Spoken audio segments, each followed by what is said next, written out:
Very good evening student. एक बार फिर से मैं doctor Ravinder Kaur Rajiv Gandhi memorial teachers training college की तरफ से हो रही ऑनलाइन वीडियो क्लास में आपका स्वागत करती हूँ।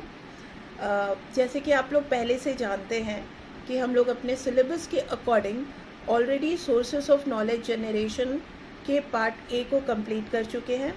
पिछले वीडियो में हमने साइंटिफिक मेथड के बारे में पढ़ा था और आज के वीडियो में हम ये जानेंगे कि सोर्सेस ऑफ नॉलेज जनरेशन का हिस्टोरिकल प्रोस्पेक्टिव क्या होता है, या फिर हम ये कह सकते हैं कि इसके हिस्टोरिकल प्रोस्पेक्टिव में क्या क्या आता है और हिस्टोरिकल रिसर्च अगर हमें करनी हो तो उसके क्या स्टेप होते हैं।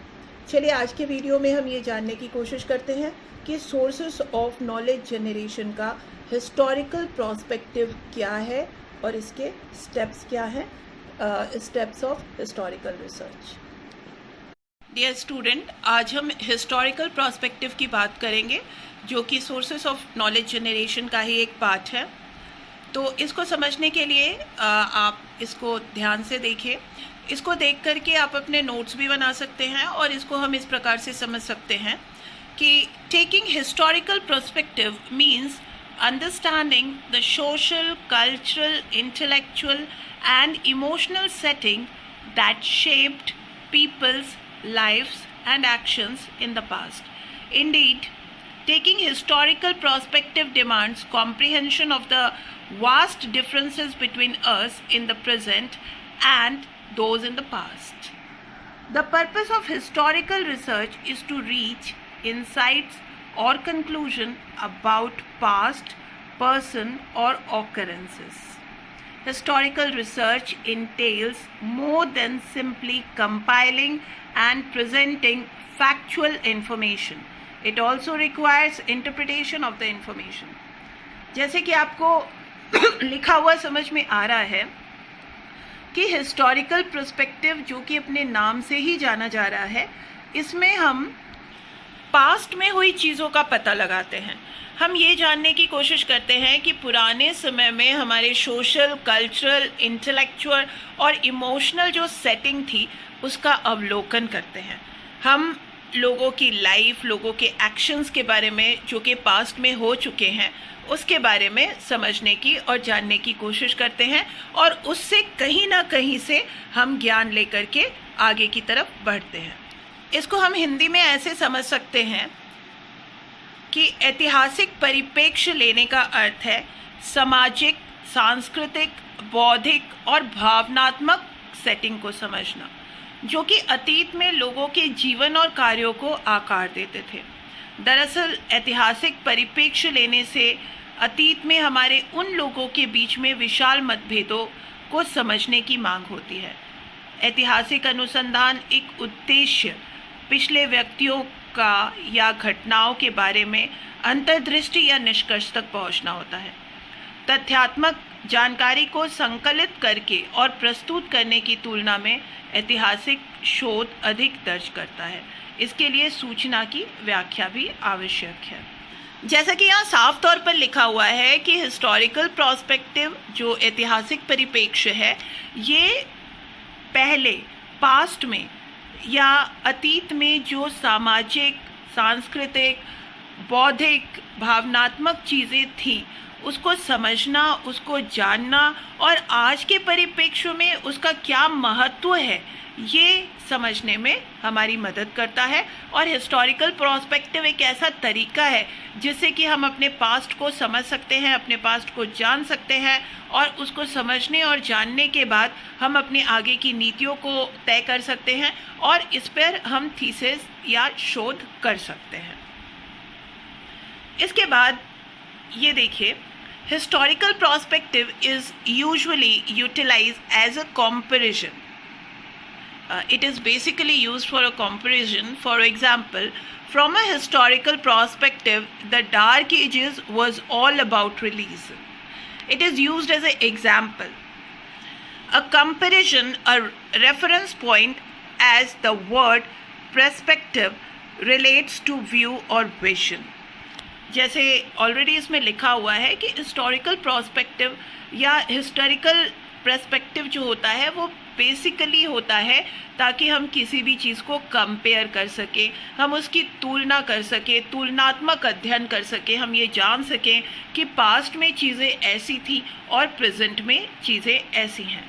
तो आप सभी जानते हैं कि सबसे पहले बिल्कुल अगर हम पास्ट की बात करें तो जब किसी भी रिलीजन का ओरिजिन नहीं हुआ था, उस वक्त रिलीजियस चीज़ें कैसी हुआ करती थी और धीरे धीरे किस प्रकार बाकी सारे रिलीजन जो है वो बनते गए, उनका डेवलपमेंट होता गया। और हर एक रिलीजन के अपनी हिस्ट्री है, अपना पास्ट है और अपनी क्राइटेरियाज हैं।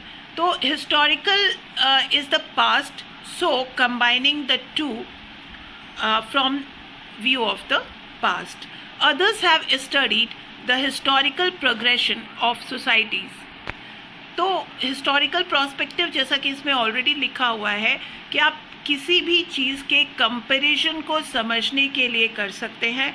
इसका सबसे अच्छा एग्जाम्पल दिया हुआ है कि Karl Marx observe the historical progression of economic system from primitive to feudal and then to capitalism.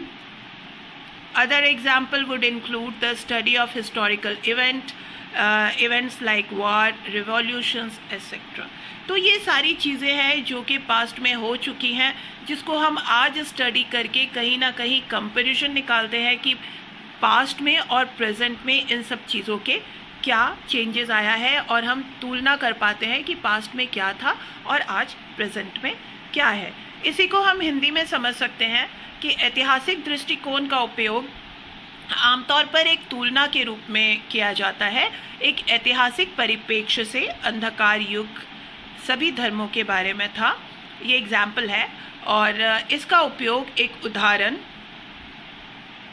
एक तुलना, एक संदर्भ बिंदु के रूप में किया जाता है, क्योंकि शब्द परिप्रेक्ष्य दृश्य या दृष्टि से संबंधित होता है। तो आप देख सकते हैं कि ऐतिहासिक दृष्टिकोण जो है वो हमारे इतिहास में हुई घटनाओं का आकलन या अवलोकन करना होता है। इसके एग्जाम्पल में आप देखिए कि कार्ल मार्क्स ने आदिम में सामंती और फिर पूंजीवाद तक आर्थिक प्रणालियों की ऐतिहासिक प्रगति का अवलोकन किया। ठीक है, तो पास्ट में जो ऐतिहासिक प्रगति हुई है या जो इतिहास में हुआ है उसका अवलोकन आज हम रिसर्च के द्वारा या शोध के द्वारा कर सकते हैं, और यही हमारी हिस्टोरिकल रिसर्च होती है या उसका हिस्टोरिकल पर्सपेक्टिव होता है। अब आप देखिए कि सोर्सेस ऑफ नॉलेज जनरेशन का जो हिस्टोरिकल पर्सपेक्टिव है उसके क्या क्या स्टेप्स होते हैं। चलिए हम सबसे पहले जानने की कोशिश करते हैं कि स्टेप्स ऑफ हिस्टोरिकल रिसर्च क्या क्या है। सबसे पहला है developing a paper work management. जब तक आप चीज़ों को इकट्ठा नहीं करेंगे, पेपर वर्क मैनेजमेंट नहीं करेंगे, तब तक आप किसी भी संदर्भ पर हिस्टोरिकल रिसर्च या ऐतिहासिक शोध नहीं कर पाएंगे। इसीलिए सबसे पहला आपका काम होगा कि आप पेपर वर्क मैनेजमेंट को पूरी तरह से वो सारे ग्रंथों को इकट्ठा करें, उन सारी चीज़ों को इकट्ठा करें जिसके संदर्भ में आपको कोई भी ऐतिहासिक शोध करना है। और वो सब देखने के बाद आप अपने टॉपिक को सेलेक्ट करें कि आप किस टॉपिक पे रिसर्च करना चाहते हैं या कौन से हिस्टोरिकल टॉपिक में आपको इंटरेस्ट है, किस हिस्टोरिकल टॉपिक से संबंधित आपके पास सारा मटेरियल उपलब्ध है, ऐसा ही एक टॉपिक सेलेक्ट करें। टॉपिक सेलेक्ट करने के बाद आप उसकी बैकग्राउंड स्टडी करें, background reading of the historical context, उसके कॉन्टेक्स्ट पे उसके जो भी हिस्टोरिकल रिसर्च आप करना चाहते हैं उस हिस्टोरिकल रिसर्च के कॉन्टेक्स्ट पे उसकी बैकग्राउंड रीडिंग को अच्छे से करें, अच्छे से समझें कि उसका बैकग्राउंड क्या था। उसके बाद अपने टॉपिक को थोड़ा नैरो कर दें, क्योंकि जब भी हम टॉपिक सेलेक्ट करते हैं तो टॉपिक थोड़ा वास्ट हो सकता है, बड़ा हो सकता है, लेकिन चूँकि हमें पर्टिकुलर किसी भी चीज़ के बारे में, किसी भी हिस्टोरिकल इवेंट के बारे में अगर रिसर्च करनी है तो ये बहुत ज़रूरी है कि हम अपने टॉपिक को थोड़ा सा नैरो कर दें और पर्टिकुलर जो हमारी रिसर्च हो वो हमारे उसी इवेंट के इर्द गिर्द ही हो, उस इवेंट से कहीं भी ना भटके।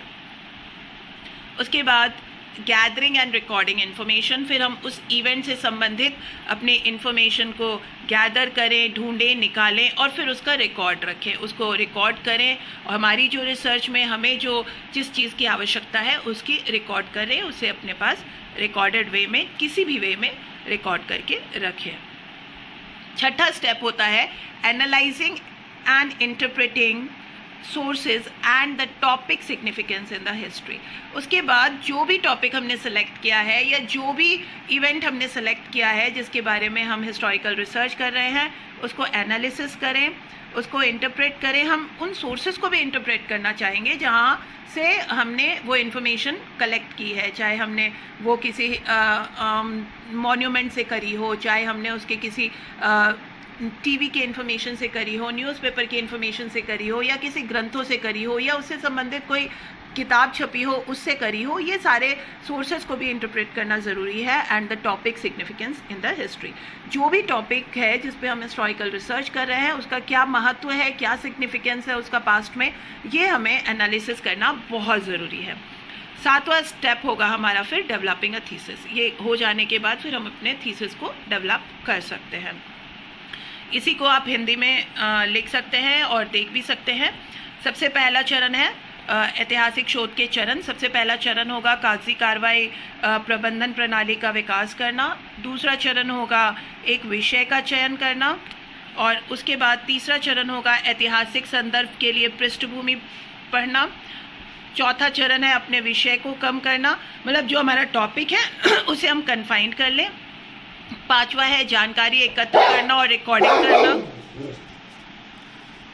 छठा है इतिहास में विश्लेषण और व्याख्या के स्रोत और विषय का महत्व, जैसा मैंने पहले भी बताया है इंग्लिश में जो था कि अपने एनालिसिस करना और ये जानना कि जिस सोर्सेज से हमने वो टॉपिक लिया है और वो चीज़ें ली हैं और उसमें हिस्ट्री में उस टॉपिक का, उस इवेंट का क्या महत्व है, इसको हमें ज़रूर एनालिसिस करना होता है छठे स्टेप में। सातवें स्टेप में एक थीसिस का विकास करना। तो ये सारे हमारे ऐतिहासिक शोध के चरण होते हैं और यही बेसिकली हमें हिस्टोरिकल रिसर्च में करने होते हैं। जैसे